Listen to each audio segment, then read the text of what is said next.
the Gemara says in Masechah Shabbos, long Gemara, some of what we saw last week, different examples of how a MAZAL,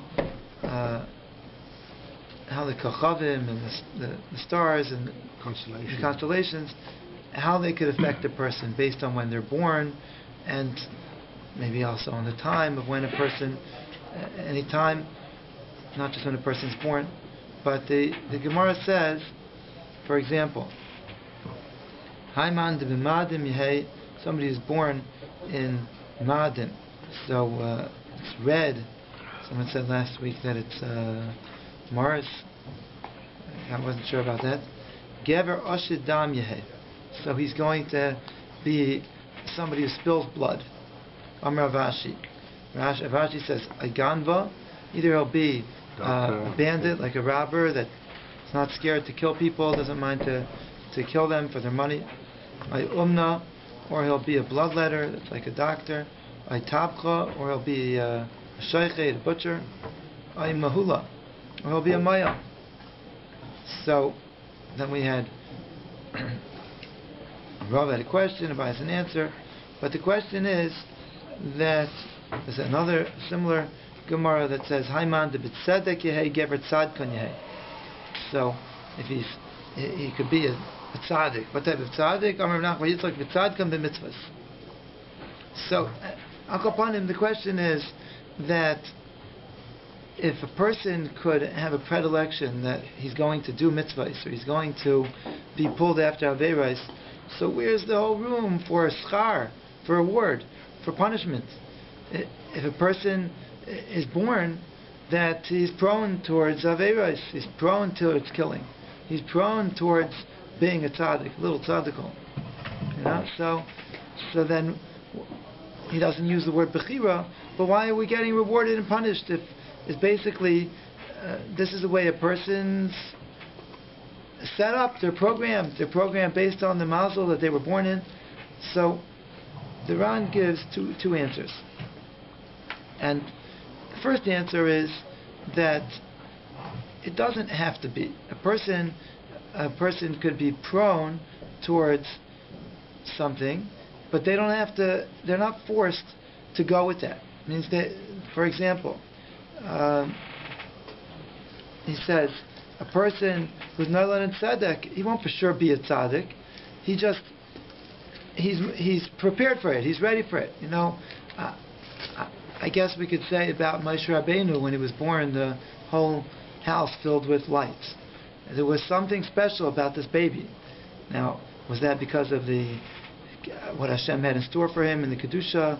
Did Hashem make him be born in a certain MAZAL of Tzedek? I don't know. I don't know when the MAZAL of Tzedek is, and when it falls on Zion Adar, in the year Moshe Rabbeinu was born. Somebody else could do the math. But the point is that a person could be prone towards a certain direction. I was looking at my notes yesterday. Somebody took out one of my notebooks from a long time ago. It looked like I was in 11th grade. And I have a shmuz in there from one of the Rabbeim in Israel, Baltimore.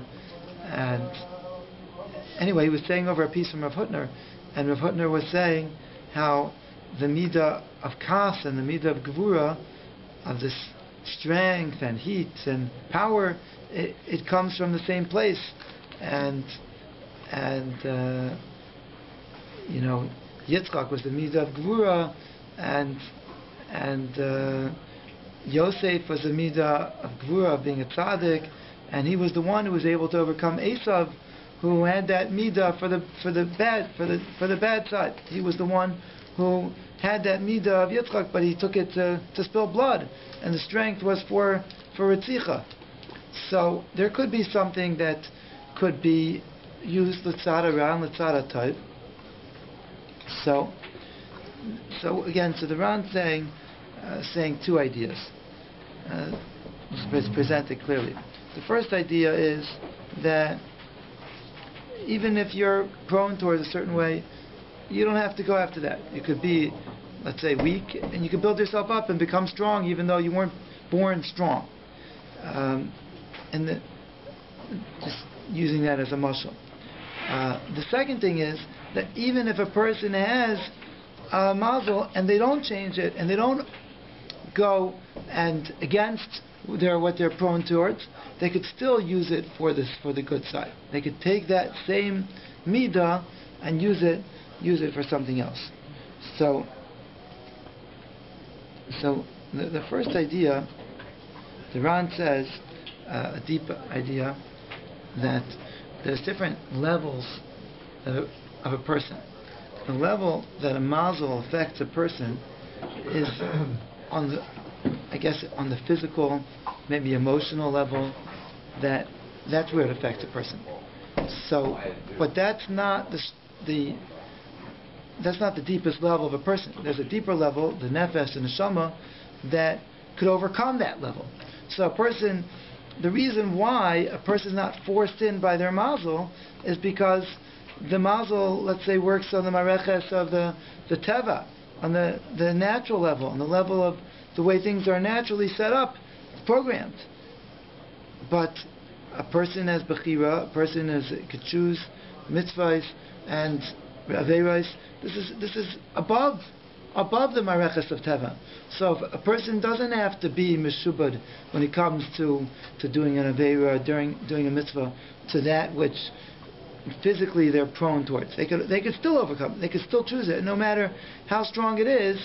They have bechira, and maybe this person is more prone towards kas, for example, right? Towards the Gemara says about Rava challenged. He said, I was born in Madim, and I'm not a Reitzeach. So Abaye said to him, yeah, you're a Dayan, and you judge people, and you're still giving them judgments. So, but the idea is, at least from this answer of the Ran, that you're not really forced to do Aveiros, even if the MAZAL will have you in the MAZAL of Madim. And the second concept, again, that we're saying, Madim, it's Mars, so it's red, and it's a MAZAL of blood. So a person has that MAZAL, they could still overcome it. It says, Kol mashu nimshach l'dvar mativiyim yeh kefi hamazal. We're going to get back to this later in the discussion. Aval masa mitzvahs va'aveiros she'inenu poyal tivi yimashech kefi hanhagas hanefesh. When a person is coming to do mitzvahs or aveiros, so that's not something that's natural. That's not natural. That's what he chooses. His neshama. He chooses with his yetzer tov. That's something that he can do bocher to overcome his challenges. So even if Hashem gave him a certain way that he has less patience than somebody, it's harder for him to keep somebody else's secret. It doesn't mean that he's forced, that he's going to disclose all the information and tell all the lashon hara he's not supposed to say. He could still overcome it, even though it's harder for him to put a seal on his mouth, because one of the things that the Gemara said was that if a person was born in the MAZAL of the sun, one of the mazalas, so then it's very hard for him to have secrets. Everything is revealed, everything is bright and light, and it's hard. A person is born in the MAZAL of Levana, for example, the moon, so then that's more covered. The moon's covered, and it's actually. Gemara says that if he tries to do something in secret, he'll get away with it. Nobody will catch him. He's very good at hiding. So, but that doesn't mean that he's forced into a certain way of doing mitzvahs or aveiros based on this. He could for sure overcome. And the second one is, the second idea that we're saying is that even without overcoming, a person could channel. They could channel the midah for something good. They could take that same midah of, let's say, blood, and instead of using it for killing, they could use it to be a rifle, and they could do surgery to heal people, right? And they could do bloodletting, which at least in those days was something. Maybe it really did. Might didn't the people. I don't know. But yeah. So okay. So okay. That's the second way. Okay. So again, the second way we're saying is that it's not forcing him to do a specific action, and he could choose what action to do based on that mazal. Now, there's a Gemara in Maseches Nida. Till now, the Gemara that we've been discussing is in Maseches Shabbos, and we're going to get back to that. The Gemara in Maseches Nida says that there's an angel, a malach hamemune ale haroyan, a malach that's appointed on pregnancy, that when there's a child is conceived, so there's a malach that, I guess, gives some kind of description or what's going to end up with this child. Okay? So, the name of the malach is Laila, night. Okay? Appropriate? This malach takes this tipa, this drop that this baby is going to be born from, and brings it in front of HaKadosh Baruch Hu, and says to HaKadosh Baruch Hu, this drop, what's going to be with this? Is he going to be chacham or tipish?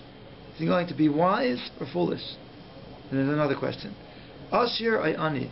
Will he be rich or poor? Those are two questions. Excuse me, this is the Medrash? This is the Gemara Maseches Nida, Taf Tezayin on the base. Okay? So, is he going to be a chacham or a tipish? Is he going to be an ashir or an ani? This is the Gemara. Now, says the Ran, but the Gemara doesn't say, the Gemara goes on one more line. The Gemara says, Avot tzadik v'rasha laika amar. The Malach doesn't say whether this child's going to be a tzaddik or a rasha, because that, what the Chazal are telling us is that yes, something that's physical, that's in the level of sustenance of the way a person operates in this world, whether they're going to have a fast mind, slower mind, and so on, they can focus well, they can't focus well, are they going to have a lot of success in ashiros or not? That is taloi in mazal. Now, the Gemara doesn't use the word mazal. The Ran is equating this with idea of mazal, which is interesting because the Gemara doesn't use the word mazal, and the Gemara uses that HaKadosh Baruch Hu takes says on the tipa what it's going to be, right? The Malach takes this tipa before HaKadosh Baruch Hu, and HaKadosh Baruch Hu decides. But nevertheless, even if it's not the same exact idea as mazal, it seems like it's a little different here that Hashem is deciding, but it is some predetermined, right? So we're dealing with the same, I guess, challenges of understanding that if a person is rewarded and punished and a person could choose their path, well, there's some things that doesn't seem like left up to him, right? Doesn't seem like it's predetermined. Hashem decided before this baby was born how he's going to be. But nevertheless, he didn't say, is he going to be a tzaddik or is he going to be a rasha? And because that is, again, it's on a higher realm, and also a person could choose which specific actions he wants to do. If he wants to do the mitzvah or the aveira that are in sync with that midah. Okay.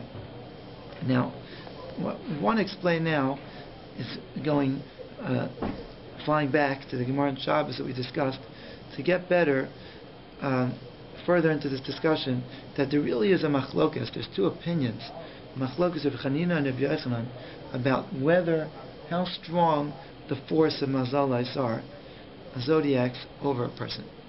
And there's the one mandamar is Rabbi Chanina, the other mandamar is Rabbi Yochanan.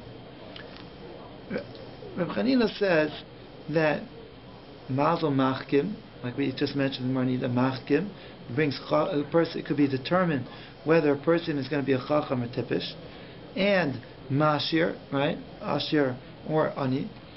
And then he says the yesh mazal Yisrael, the concept of mazal that affects a person and will say almost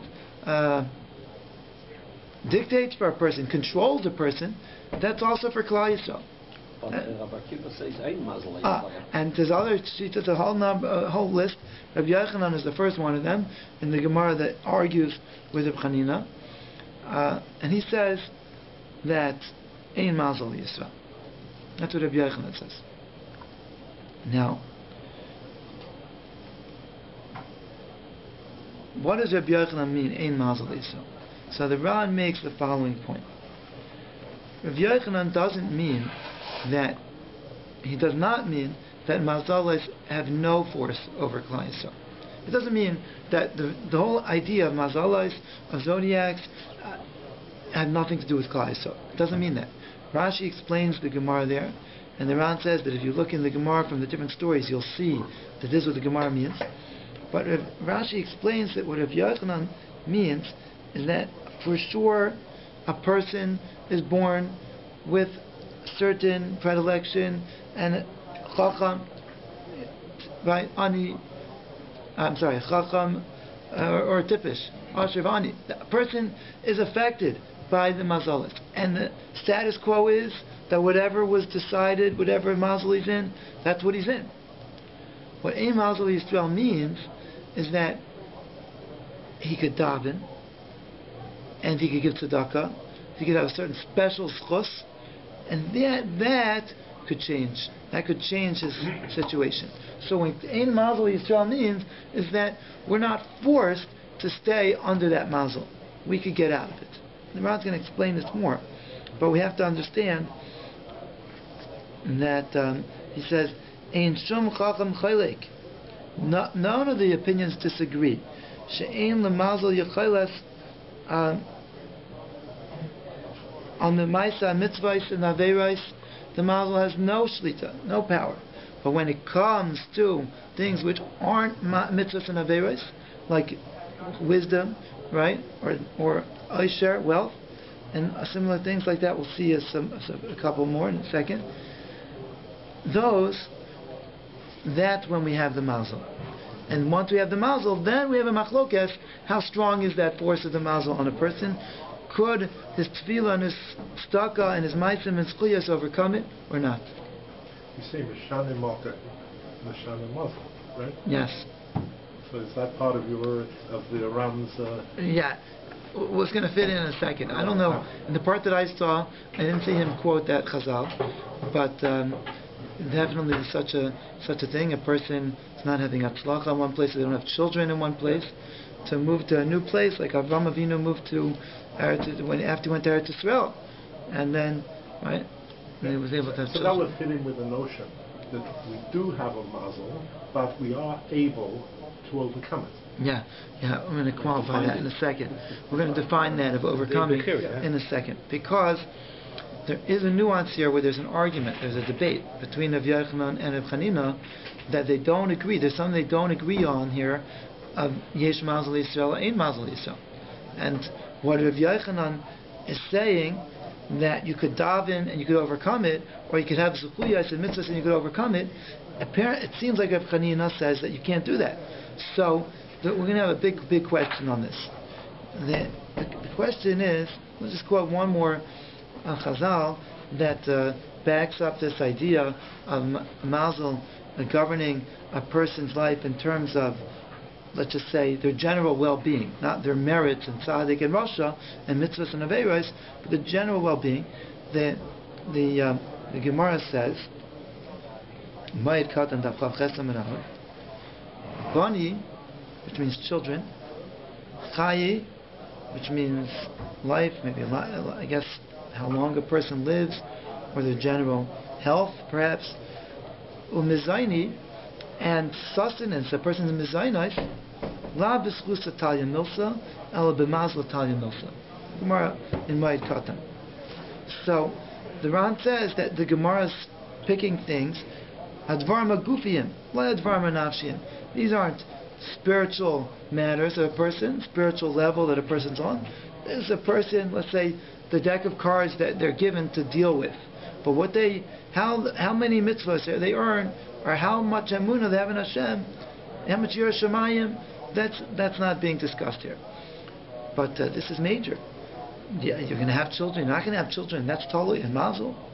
a person's life, again, if it means length of life, or if it means general, how much energy and life they have, or they're going to be a weaker, sicker person, or mezainis, a person has mezainis, how much mezainis, how much sustenance, how much livelihood.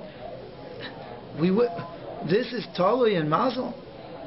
The fact HaRan, tremendous kasha. He says it's clear that Reb Chanina is definitely saying that tefillah can't change. He's arguing with Rabbi Yochanan, and Rabbi Yochanan says tefillah could change it, and Reb Chanina is saying you can't change it, and even Zechusin. So, okay.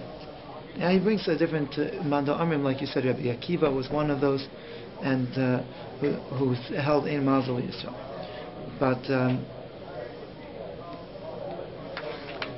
okay, what's the answer to the question of the big question is that, first of all, what do our tefillahs do? What do our tefillahs do? We can't daven to have children. Yitzchak Avinu daven to have children. All the avos daven to have children. And we can't daven for parnasa, for livelihood, for health, for long life. Zechusim.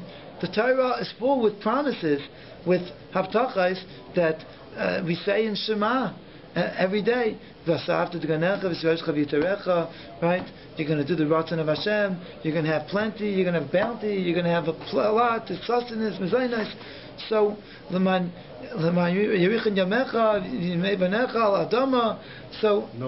room for mazal in that. Yeah, so the Torah says that it's up to HaKadosh Baruch Hu is going to give it to you based on your faithfulness to the Torah and the mitzvahs and emunah, and not serving Avodah Zarah and keeping the mitzvahs, keeping davuk to the Torah.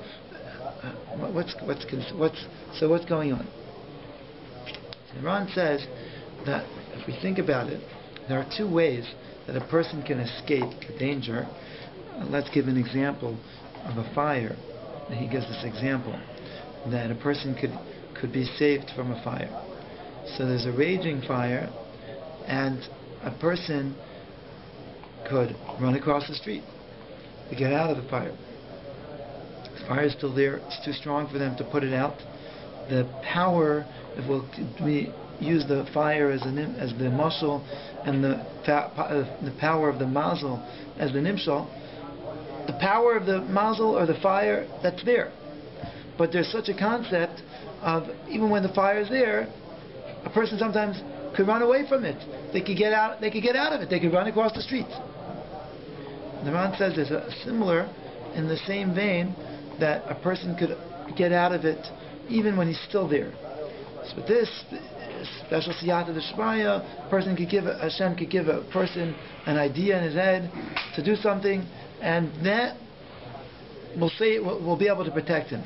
Like the marshal is to something they had in the times of the Gemara, the dam of a salamandra, a certain, I don't know if it's salamander, something that you take the blood from that animal, and you cover your body with it, and now it's like nowadays they call it sunscreen, but in those days they call it the dam of the salamandra. So, and it was a little bit more powerful than sunscreen. A person could walk through the fire and they wouldn't get burnt. Okay? Fireproof. They could walk straight through, not get burnt. Don't try this. Yeah, that's right. But the concept is that the power of the fire is still there. The power of the MAZAL still not unchanged. But how a person is underneath he's controlled by it, or he is freed from it, either through escaping in one way or escaping through being in it and still being free from it, that's one possibility. And then, obviously, in our muscle with the fire, there is another way of being saved from the fire, and that is extinguishing, overcoming, put it out, get rid of it. The fire is there, but you can battle the fire, firefighters, put it out. Okay. Now, in the second idea of putting out the fire, extinguishing the koyach of the MAZAL, That's where the machlokes between Rav Yochanan and Rav Chanina comes in. Okay, now we're going to go back to the first one, the first concept. But whether you could overcome it, whether you could actually take it and defeat it and extinguish it and change, let's say, the MAZAL, that's a machlokes, whether a yid has the kayach to do that through his tefillah and through his tzedakah. But that whether tefillah and tzedakah could work, and the fact that the Torah could give us promises and so on, it's definitely possible, even according to Reb Chanina. There's no question that the Torah gives promises that a person could have arichas yomim, a person could have brachos and tremendous kol tov. He could have that no matter which mazel he's born in. So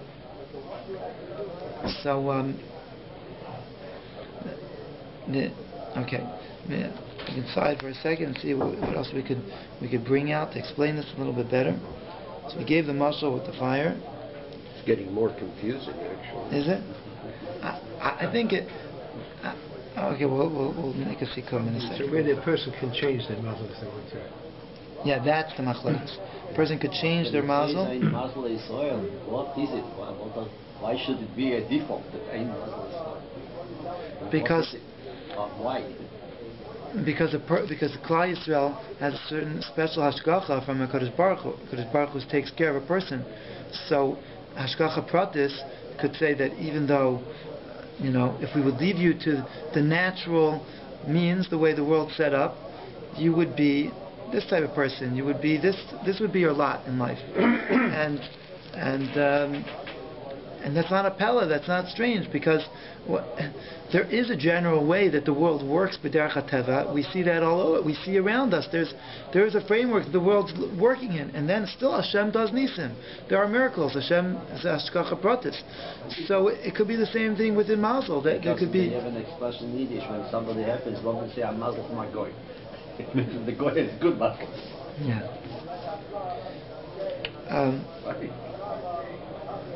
So this is a big chiddush, but he brings this from the Rabbi Avraham Ibn Ezra, this source.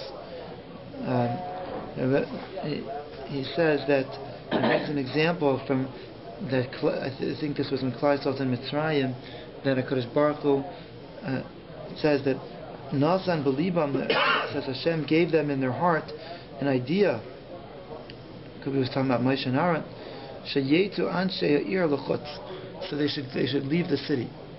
So, in other words, if Hashem put that idea right away in their head like that, so if Hashem wouldn't have given them that idea, they wouldn't have left the city. Then in the city there would be a certain mazal, a certain kayach, a certain, let's say, a fire, for example, and or a makkah, and that would be shayleit. They would have been underneath that makkah, that certain magefa, whatever, but magefa is a plague. But Hashem gave them an idea to be in a certain place at a certain time. The person says to himself afterwards, looking back, I don't know what really did drive me to pick up the phone and tell this fellow that I want to go visit him just at this time. And then somebody told me a story about a certain gadol, a couple of days ago, that he was in the Chevron Yeshiva, and at the time of the massacre he went to go visit one of his rabbeim, and just at that time he wasn't there. He wasn't there at the time of the massacre. And in the times of the Holocaust, we hear story after story. A person was in the right place at the right time, all against all odds, and then so was it. What the Ran saying is that was an idea Hashem put in their head, just planted in their head an idea. Oh, let me try this idea, or let me go see if this could work. And so on. Or could it be that it just isn't your time to die, no matter what? It could be. It definitely could be. But in other words, if it's not your time, so even though and naturally, if it would just be left up to chance, you would be going. But since Hashem is controlling you, or controlling when a person's time for us to go, so this person, Hashem decided he's not going to be taken with the rest of them. So it gave him an idea, and against all odds, he made it. I firmly believe, from personal experience, when it wasn't my time, I was spared from. You can do whatever you want. I tried. It's almost like I tried hard, but I. Don't count on it. Don't put yourself in any dangerous situations. Take good care of yourself. Especially now. See, I was in the Six-Day War, and my wife had a baby at that time, and I couldn't go to see her. So I asked my officer if I can go out only for a few hours, only to see her. And then the war started, and the unit that I was almost completely destroyed. Wow. And I was safe because I went to see her for a few hours. Amazing. So it happened. Now you're here with us in the shir. Now, but the question was, they say to me, why there? Probably everyone here has stories. Sure, we all do. Stories. Yeah. My father tells us all the time how his grandfather was his father. His father was a little boy, and he was out past curfew one night, maybe bringing food to his family, whatever it was, and this back in he lived in Tiktin in Poland, and whatever it was during World War I, I think, and he was put in front of a firing squad, and they were about to shoot him, and for whatever reason, some other higher up general, old man, whatever, he rode up. He wasn't even there. He rode up and said, "Hey, what are you doing?" They said, "He's out past curfew." He said, "He's just a kid. Leave him alone," and sent him back home.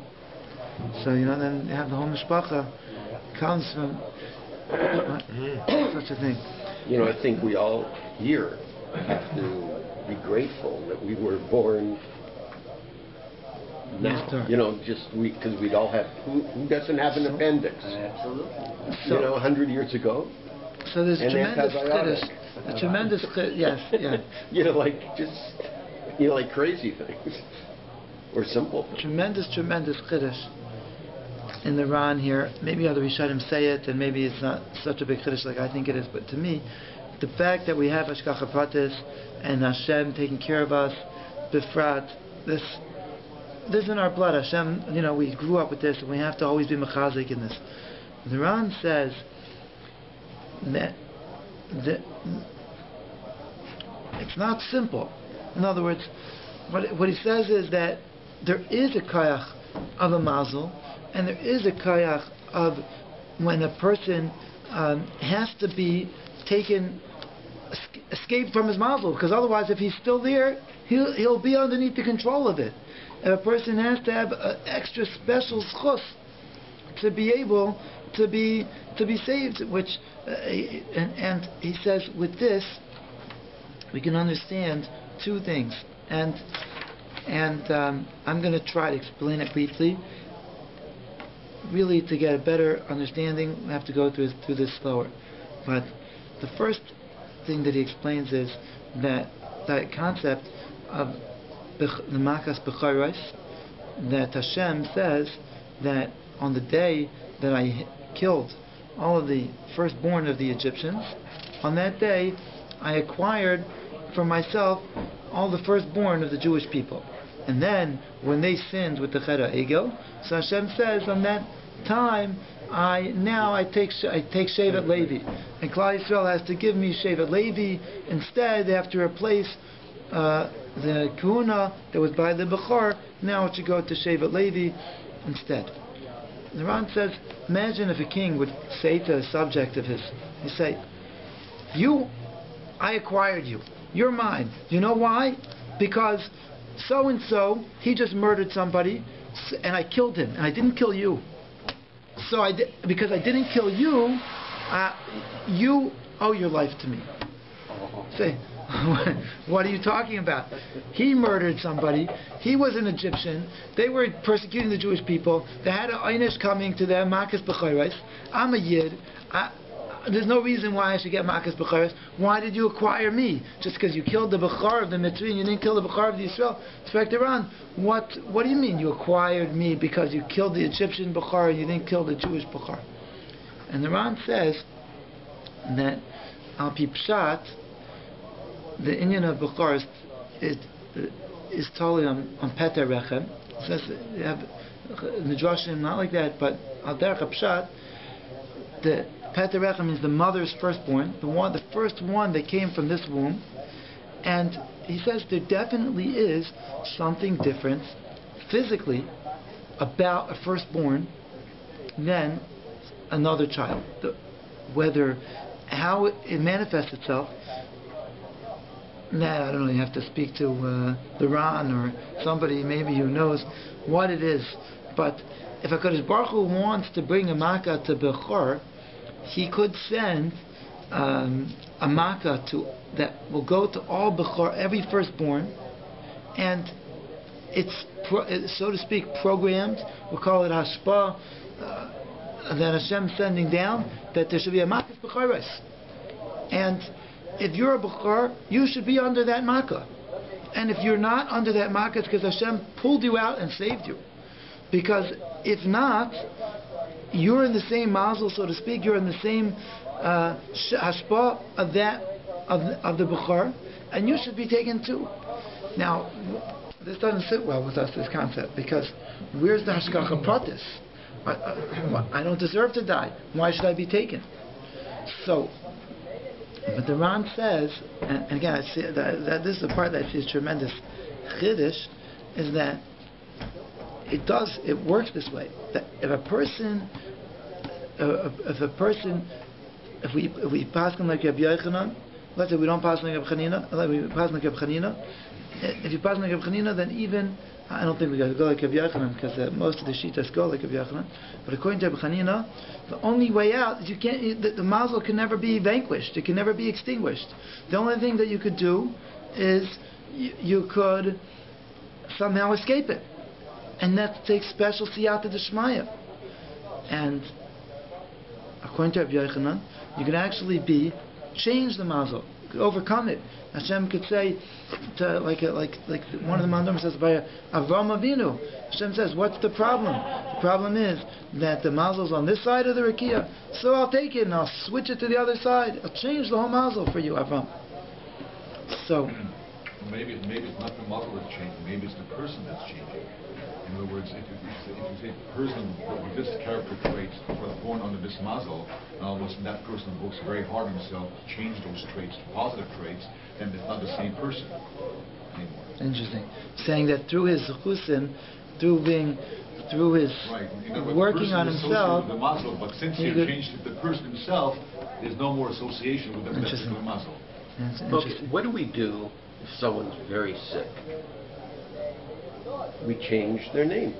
They become Raphael. Saying that could give them different hashgacha. So, how does that change everything else? I guess there also the idea is that as long as they're, like we are cheating the angel. I guess the idea would be that as long as their name is such and such, there's some gezerah, right, on this person. But if you could somehow take them out of that, then maybe the gezerah wasn't on the one who has the name Raphael, the name Chaim, and so on. And then there could be a reevaluation. Let's just say maybe this is how it works. And with so many tefillos, the tefillos and the schusim and the kapara, it could all help if that's something that could work. Or someone says, okay, you better move to a different address. Yeah, like Mishan and Makkah, Mishan and MAZAL. But I see that as fitting in to this idea that the Ibn Ezra is being from Ibn Ezra, that Hashem put that idea in their head to just go to leave the place, because maybe there was a MAZAL that in this place it should be like this, but for this person in this place it should be like this.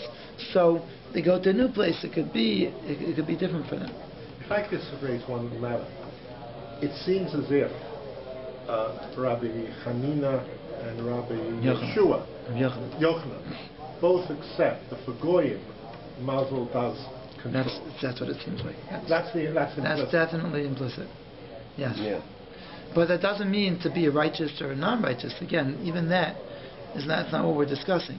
Yeah. There's two realms that we're discussing. Tzaddik, mitzvahs and aveiros and these virtue. That's not what we're discussing, because that is on a higher realm, and this not dictating what a person has to actually do. But when it comes to like the deck of cards that a person is dealt, in terms of bani, chaya, mezayni, children and livelihood and life and sustenance, right? And chacham, ashir, so on. These things, it's saying that there is a mazal, and very interesting that without a special hashgacha pratis, it's basically predetermined. A person could always daven, and a person could daven a lot, more and more tefillos. They could have schusim, maybe they could be mishanim makan. There are eitzas. Now, one thing I want to end off with is that the Ran says that with this we can understand the concept of tzaddik v'raloi, rasha v'toiva. Now, that doesn't mean that it has to sit well with us. We have to be happy about it. But understand what the concept is. It says the concept is that if Hashem sends a gezerah or a hashpah, He doesn't always send it to the individual. Let's say, in the way that the Ran is setting up for us, is that the way Hashem runs the world is through the constellations and through the kochadim, and the general derech hateva is following the constellations and the kochadim. It is following that, and Hashem sending hashpahs that way. Then there's something called hashgacha klalis and hashpah klalis, that there's not a separate kochav, a separate star, so to speak, that is for each and every person that's sending a different hashpah to them. It's not like that. So therefore, says the Ran, that it's not a pella, that it's not a wonder that you could have a tzaddik and it is very difficult for him because it's not that difficulty is, that's the framework that Hashem gave him, and he could become a big tzaddik within that framework. But when in the Chas v'Shalom, in the Holocaust or some other terrible time, why this person survived and why that person survived, we'll never know. But the person who was taken was also a tzaddik, was also righteous, and the fact that they were taken doesn't show that they weren't righteous, because the real time when Hashem's going to show whether a person's righteous or not isn't in this world. In this world, that's not where it's brought out. It's brought out in the next world. So this ultimately, there is a concept of hashgacha pratis, and a person could overcome it. But the Ran saying is that it takes sometimes an extra special schus, and it's not simple. And when you find Nevi'im, he says that are saying how it's so terrible, there's a tzaddik, v'raloi, they're not saying that they don't understand how Hashem's running the world, the way Hashem wants to run the world.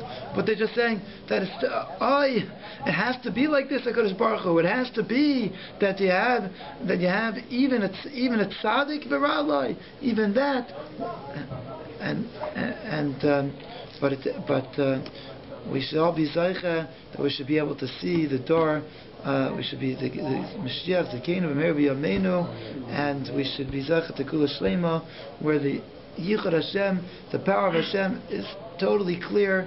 Hopefully, at that time, we won't be under the MAZAL at all. No MAZAL for us. I think the Shitas Ramban is that there's in Eretz Yisrael, there's no Malach for Eretz Yisrael. It's just a direct hashgacha. I don't know if that disagrees with this or not, but we'll be straight hashgacha from HaKadosh Baruch Hu. Everything will be clear. We have to soil the like all the time to discuss the fight. Technical department.